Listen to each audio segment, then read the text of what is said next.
United States Olympic Committee, Endurance Training Think Tank, 2007. Now these are audio notes rather of this event, and I'm just giving you the different description than all the other audio notes because this was more informative in nature. It's not necessarily lectures, it is representation of Olympic level coaches who have coached world champions and Olympic champions, and they're essentially sitting at a round table having a discussion. So I'm going to read to you the objectives, and then again I'm giving you I guess a description of how this particular audio notes will be different than all of those going forward. In fact, really these don't even have a title. I mean, they're going back and forth, and I will try to keep it as cohesive as I can with regard to the information. The information that you can get from this, or what I got from it, is outstanding. So this is the reason why I'm bringing it to you again, because one of my goals with the Elias George Wrestling Foundation is to enhance the coaching profession by providing information that we can apply to our student athletes, so that they can pursue excellence and have more of an opportunity to do so. Without further ado, the objectives of the Endurance Training Think Tank 2007 from the United States Olympic Committee. Objective number 1, to share knowledge for the purpose of advancing the current state of endurance sport, summer and winter, in the USA. Number 2, to identify critical issues moving forward. Randy Wilbur goes on to say this think tank is also to stimulate sharing and taking and sharing knowledge. Parking egos at the door to try and learn, and also to give. Goal topics of discussion. Endurance sport in USA. Why not more successful? Number 2, periodization of training, or training load, volume, intensity, and progression. Number 3, evaluation of training progression and performance. Objective and subjective markers of those. Number 4, tapering and peaking. Number 5, overtraining, physical, physiological, and psychological. Silver topics of discussion. Number 1, performance enhancement teams, ancillary contributors, team around the team, medical, sports, science, nutrition, etc. Number 2, environmental issues, teaching and or competing at altitude, heat and humidity, acclimatization. Number 3, optimal use of technology in coaching endurance sport. Number 4, endurance training think tank into the future. So those are the objectives and or the topics that we're going to be discussing. Again, this is more of an informative discussion of Olympic level coaches, and they're basically bouncing their ideas off of each other to help each sport get better and or each coach get better.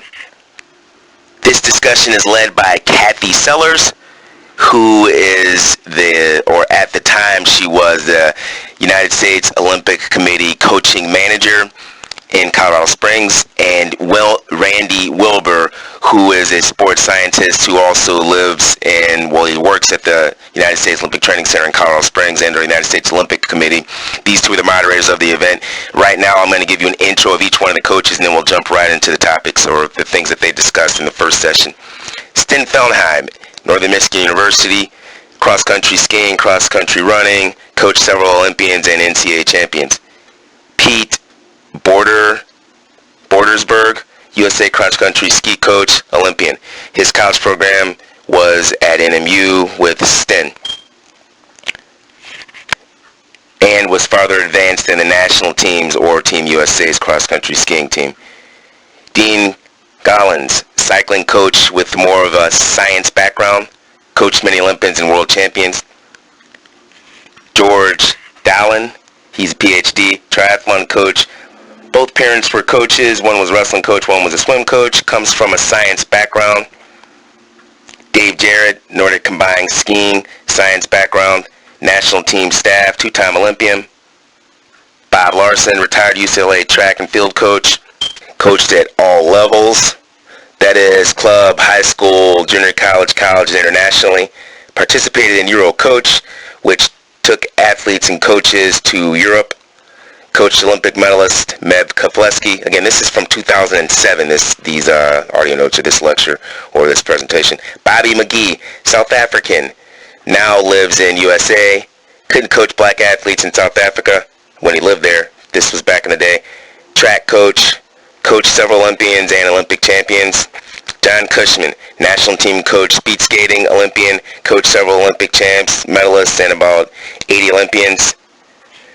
Many of the coaches mentioned there, they are here at this conference to learn and absorb information. Wilbur suggests that success can be made with right training and environment. That is, training centers and success can be made consistent. There were several other coaches sitting at the table and discussing topics back and forth. I didn't give a full description of everybody because everybody didn't mention their name, and or I just didn't include them in there. So if you hear other names that are mentioned, 9 times out of 10, I just didn't include them in the original intro. So without further ado, now I will either list the person's name and or write or explain what they have said. Larson says USA probably has the best talent identification system with high school and college programs, but college kind of stops growth with, or there is no more growth after college because of funding or lack of a lot of funding for post-collegiate graduates. Many post-grads do not have talent to compete internationally, likely because of training plans, funding, and resources like sponsors. Larson says mid-90s is when the African nations started dominating middle and long distance running. He suspects their training plans were not very scientific up to that point, and they were not working hard enough before the mid-90s. Larson believes college track is too intense and does not prepare runners of mid and long distance for international success. He believes colleges should slow down the development progression and focus less on racing the first 2 years in college. McGee starts by saying he's also heard USA collegiate track burns athletes out because it is too intensive, too soon, and for too long. Larson says there was an era in the 60s and 70s because colleges could give unlimited scholarships when he started at UCLA. He was allowed only 12 to 14 scholarships for 21 events. So he opted to give scholarships to sprinters and throwers and jumpers who could score points at the NCAA tournament as freshmen. Distance runners typically only scored points at NCAAs as juniors and seniors. So he rarely gave distance runners scholarships. He also says accumulating talent is important because teams can do a lot with talent. Larson goes on to say that there are less students doing a lot of running or physical activity before college in the USA, which slows down distance running development. That is, distance running strength and ability is gradually built over years. So if an athlete does not have the right mileage built up before college, growth and development cannot be sped up. They will have to gradually build it. McGee says many African runners or Africans he's trained were running up to 120 miles per week, plus worked manual labor jobs. He asks, how could Americans who may live sedentary lifestyles get this type of volume, mileage, and physical activity? Larson says it takes U.S. athletes longer to catch Africans' volume and mileage, but it can be done. It just takes longer. George says swimming in USA gradually builds volume, has a lot of success, and NCAA track does not have the same model nor system. Track and field for long distance is what he actually means. Track in USA burns NCAA athletes out in 3 to 4 with too much intensity, 3 to 4 years, and develops athletes at too fast a pace. Sten says high school coaches need to know what the progression is to be world champions or world class. He says the average age of a cross-country skier at the 2002 Olympic Games was 30, and many coaches probably don't know this. Sven tells his runners he will redshirt them so junior and senior years they are more ready. He then asks or wonders if any other running coaches are doing that. Sven believes high school coaches need more education. He believes that NGBs or national governing bodies should get more involved with educating college coaches. And he also stated that he believes his program is a development program for the national teams. Sven focuses on developing his athletes and believes the NCAA tournament is another race on their schedule. That is, it's not the ultimate end goal. He also says he uses the budget to prepare his athletes like a developmental team of Team USA for U.S. skiing. McGee suggests specialization or endurance sports in distance running shouldn't start till 17-18 because overreaching type of training for long distances or endurance training appears to decrease or thwart or suppress fast twitch muscle fibers development in young athletes. Studies also show elite athletes in their primes or are in their primes for about 8 years. Larson says motivation plays a key role in that many coaches do not work together. That is, soccer coaches doesn't work with track coach for fear of losing athletes. He also states U.S. feeder soccer is probably one of the best feeder sport programs in the world. Although many youth soccer players do not stay involved long enough, Larson says NCAA coaches are motivated to win NCAAs, not Olympic or world medals, which suggests NCAA coaches' incentive is their paying job, university, college, etc. Dean adds there is no motivation from parents, athletes, or coaches, and says most parent athletes are enthusiastic about getting scholarships and to compete in college, plus get an education.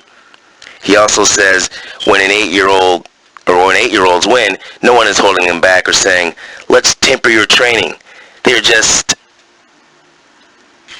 excited about winning, and so are their parents. Sven says strong suggestions can be made to high school coaches about sports science. He also says kids are not aerobic. They are anaerobic, and many parents may not know or understand this either. Sven goes on to say in Norway, they're really protective of their young skiers and he gives 2 examples of how Norway ski teams held their 19 to 21-year-old junior world champions out of Olympics at that age and told them to learn and watch for the next Olympics when they would be 23 to 24 years old. McGee adds African runners start later when they want to and win a lot of Olympic medals. He says some start at about 18 or 19 years of age. He also says most South African distance runners are failed soccer players, which to me suggests soccer is the most popular sport in the world. Sven says neuromuscular adaptations are critical for young athletes and believes young athletes can pick up movement patterns just like languages, which alludes to young people being able to master several languages much easier than adults. He believes it's hard to develop movement patterns as you get older and easier when younger. George adds he thinks Africans are better runners because they run on bare feet and or learn to run without shoes. He suggests there is a lot of skill and organic development of physiology may come later, developed with no shoes. George adds that research suggests that traditional running shoes create injuries and barefoot running is more natural, plus builds more skill and reduces injuries. Culturally, shoes have been made to be right or safe when really they are wrong and unsafe. Larson discussed how the difference between clubs and NCAA teams are different based on immediacy. That is, NCAA teams focus on now or today, whereas clubs focus more on long term. He also said when he took teams to Europe, the Euro focus was on 3 to 5 year plans versus seasonal goals.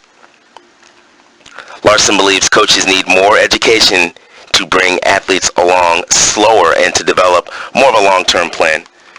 Sven said it's good for coaches to travel internationally and see next level from an educational standpoint. He also says it's important for coaches to demand perfection and to let young athletes have fun by keeping sessions short because the neuromuscular adaptations are difficult to change with very bad or crappy technique that has been ingrained. John says talking directly to athlete can also be done instead of or coach or any other people. That is, it may take a long time to talk to coach, club, NGB, parent, then finally athlete. He believes athletes should know the big picture too, as it relates to elite athletes and their opportunities at World and Olympic Games.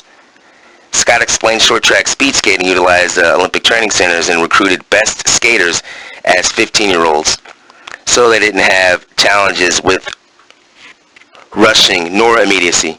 These athletes developed from teens to 20s without NCAA or high school systems. Don talks about junior world curse, suggesting USA speed skaters who won at junior level do not at senior level. Scott Kuhn stressed technique at an early age is the most important component. He goes on to say periodization can be taught later, but technique or bad technique can become ingrained and hard to change. Dean believes the degree of difficulty in cycling from junior to senior level is like night and day. That is, athletes who win junior worlds struggle at senior worlds in cycling. He adds, psychologically, it's difficult for many successful juniors to make the transition to successful seniors because the degree of difficulty is so high. Kathy Sellers said track and field has two different paradigms for juniors. Sprinters continue to have success at senior level, while distance runners struggle. She also added about 50% of youth soccer players quit at around age 13 or when select teams are selected. Larson on recruiting says the social aspect of his group dynamics is important because athletes will or not work for them based on a team chemistry. He looks for group or good character, good work ethic, and still developing. Larson on financial support at Chula Vista Olympic Training Center because they were there first, or they were the first ones there, and others had success as developmental athletes. Parents, shoe companies, Olympic training centers were primary financial support, and they always were working to get more financial support. Coaches were essentially retired and didn't need or want money for coaching, which also helped tremendously.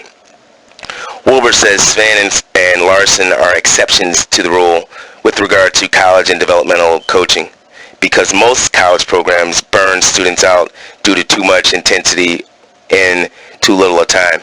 He also says there is no support system for 22 to 30-year-olds after college, which is the most critical time for endurance athletes. Wilbur goes on to say coaches have to work with current system because educating everyone is unlikely and unrealistic. Clubs may be able to work with colleges and become support system. Larson rhetorically asked the question about balanced training.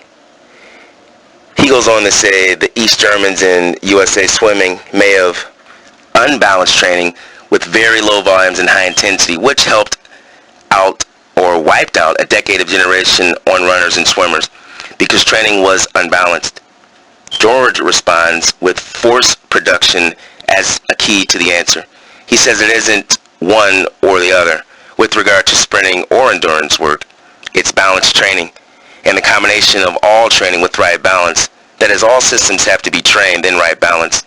Progressive training is the second part, according to George.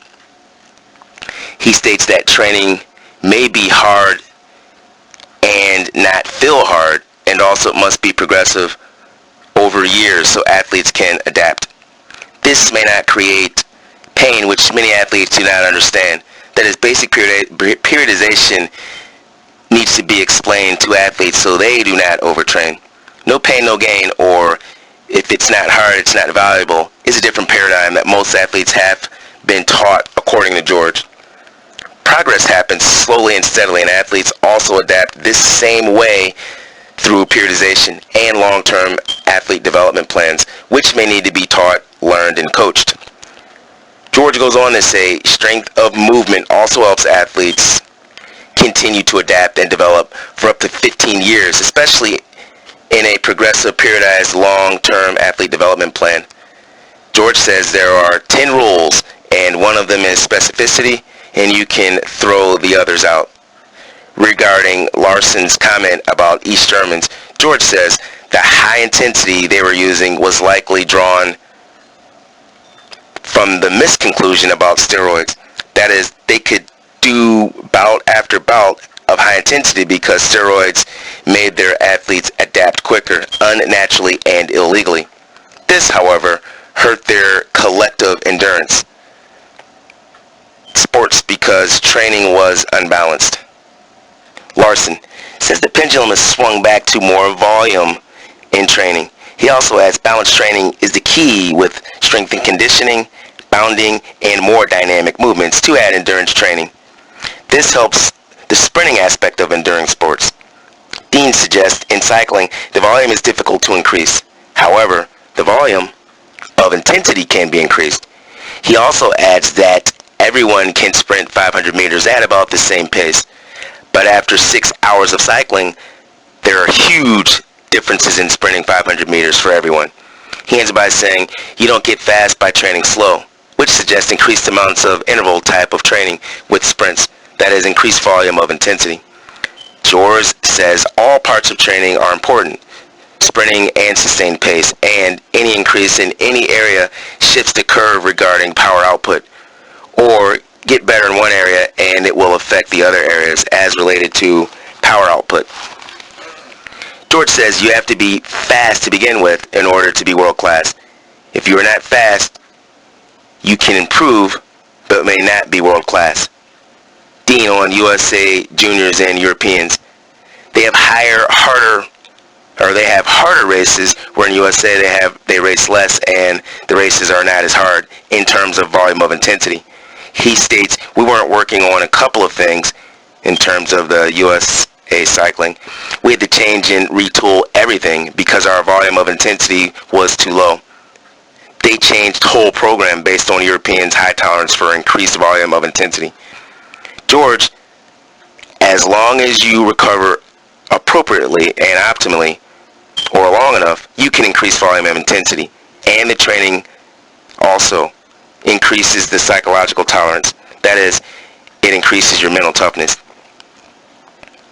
Dean can measure power of fatigue with power meter. And that last piece of information there is just thrown in because a lot of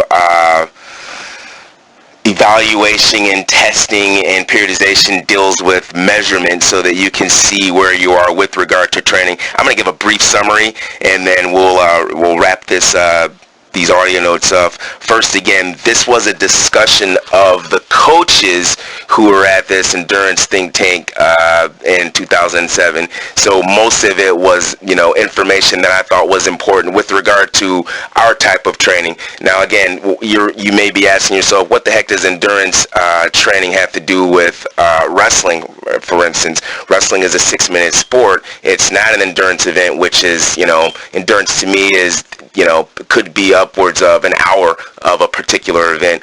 However, because they're talking about sports like sprinting and sports like cycling and sports like speed skating that have events of, if you go backwards from 1,500 meters all the way down to 100 meters, those are not necessarily endurance sports too. But what I want you to take out of this is, A, listen to this again after this summary and see if it makes any more sense, and then listen to it over and over and over again. What I want you to take out of this are the principles of periodization that they're actually talking about, are the intensity that they suggest that the NCAA programs have too much of when the college athletes are in college and they actually burn them out, are the ways and means that they're actually trying to gain knowledge from each other by bouncing topics off of their head. I listened to this, I want to say, right around 2007, at the beginning of my Olympic Training Center career, when I was learning a broad amount about periodization. I have to say I probably read about 15 to 20 books, some of them dealing with sports psychology, many of them dealing with periodization,